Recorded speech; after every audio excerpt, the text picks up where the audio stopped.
Portland taking on NYCFC, a game you can see live on ABC with coverage starting at 3 p.m. Eastern. Let's welcome Nadim Anur to the show, shall we? Because, Nadim, you were at the Portland RSL game last night. Yeah, that is right. I went to support the boys from RSL, my old club, but unfortunately it wasn't their day. But looking at the game now, I think Portland definitely deserved it, and I think they're playing at Providence Park should make for a very, very good MLS Cup final. Yeah, of course, Ali, they will have, won't they?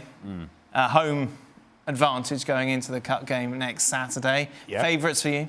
Yeah, certainly so. And not only are they favourites because of the fact that they're playing at Providence Park and in Portland and that environment, but because they're going to be getting back Dairon Asprilla, who has been excellent for them this year, and potentially getting back as well Sebastian Blanco, who has been their playmaker, their leader in the attack. He did not play yesterday because of an injury, and there was concern as to whether he should play or not. Giovanni Savarese said, you know what, I'm only going to use him if the situation gets to the point to where we truly need him. They did not need to use him, and so you assume that he'll be back. So the version that we're going to see from Portland next week in MLS Cup, on paper at least, should be better than what we saw yesterday against Real Salt Lake. So yes, Portland are the favorites. How are you in the stands as a super fan watching this play out, Nadim?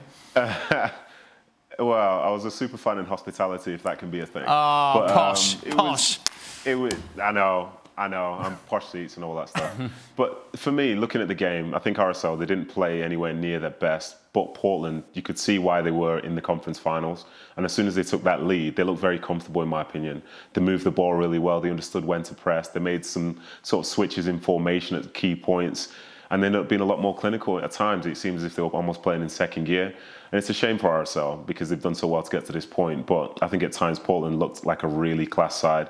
And as Alice just mentioned there, to be able to bring in Blanco as well, and Valeri maybe, and Asprilla, you know, it shows the depth that they have. But I was really, really impressed by them. And playing at home, for me, that's one of the best stadiums in the MLS. The atmosphere was really, really good.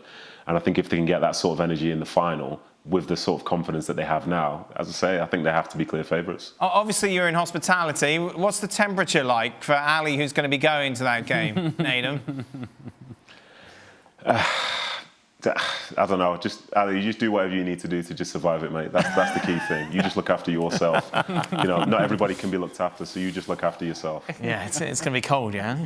Yes, it is. And I'm pretty sure I'm not going to be in hospitality either. No, you'll be sat next to Seb. Yeah. There's not a lot of warmth there. Meanwhile, the Philadelphia game, inevitably, the big story was going to be 11 players missing because of COVID. Yeah. Is there anything that could have or should have been done to help them, or was it just an inevitability of schedules?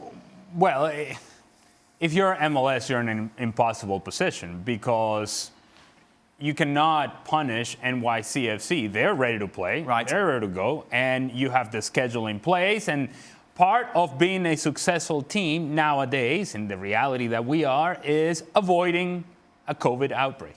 And you feel for the Philadelphia Union, for the players, for the fans, that you get yourself to this point for the first time in the history of your organization, and then this happens. Obviously, this is not what anybody wanted. Not even NYCFC would have wanted to have this happen and to really take the attention away from the game, from the players, from the stage, and it all became about COVID, and that was the whole conversation. But you cannot have this conversation without mentioning the fact that you have 6 of your starters not on the field. Yeah. And you're talking about key contributors, key players. It's Andre Blakes, Alejandro Bedoya, and you go down the list and so on and so forth. And these are key players. And does it make a difference? Well, of course it makes a difference. This was not the best version of the Philadelphia Union, and so NYCFC advanced to MLS Cup. But let's not take away from NYCFC in the sense that they deserve to be the New England Revolution. They were better than the New England Revolution. They deserve to be in the Eastern Conference Final, and they'll be a worthy finalist. However, again, the story of the Eastern Conference Final is not NYCFC. Sadly, it's COVID. Unavoidable, no, Stevie, yeah? Yeah, I just don't think there's an answer. Right. There really isn't. You can't delay it. As you said, you'll be punishing NYCFC. And so you just have to take it on the chin. Sometimes you get delivered a hand that just isn't good. Unfortunately, nothing you can do about that. Prediction, Ali, for next weekend? Well, it feels like it's all about Portland. And The only thing that NYCFC have going for them is that they get Valentin Tati Castellanos, who was red card in the game against New England. He did not play against Philadelphia. He'll be back. Their leading goal scorer and MLS's leading goal scorer.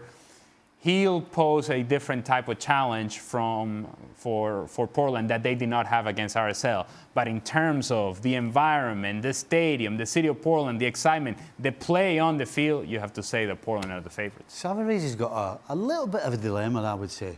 When you've got 3 players who you know when 100% fully fit are the 3 first on the team sheet. Right. But they haven't played. And your other players that have stepped in and got you to a final, what do you do? As a coach, that's a tough one. Do you upset the balance that you've got right now so you can get better players in? Or do you put players in who are not 100%, but because of their ability? That's a tough decision for Gio. My question would be about Sebastián Blanco and his level of fitness. If he's ready to go, he plays because he is that guy for them. He is the difference maker. Again, the reference point. And he was excellent in the playoffs. I mean, this is a guy that scored a couple of goals against Minnesota United and really took the lead of this team in the attacking half. Dairon Asprilla will come back because he got a red card against Colorado. He'll be back because, again, he has been excellent. And so the question is the fitness of Sebastián Blanco. If you think he's ready, he has to be on the field for you. Nathan, last word to you. Prediction for the final? I'm going to say it's going to be an exciting game, but I'm going 3-2 to Portland, but maybe after extra time. Nathan Manua, thank you very much for joining us. It will then be Portland Timbers against NYCFC live on Saturday. Ali Moreno there. Hey. And many others as well. 3 p.m. Eastern Seb is on ABC. What? Well, thank you very much for watching ESPN on YouTube. For more sports highlights and analysis, be sure to download the ESPN app. And for live streaming, premium content, and let's not forget as well, ESPN FC 7 days a week. Subscribe to ESPN Plus.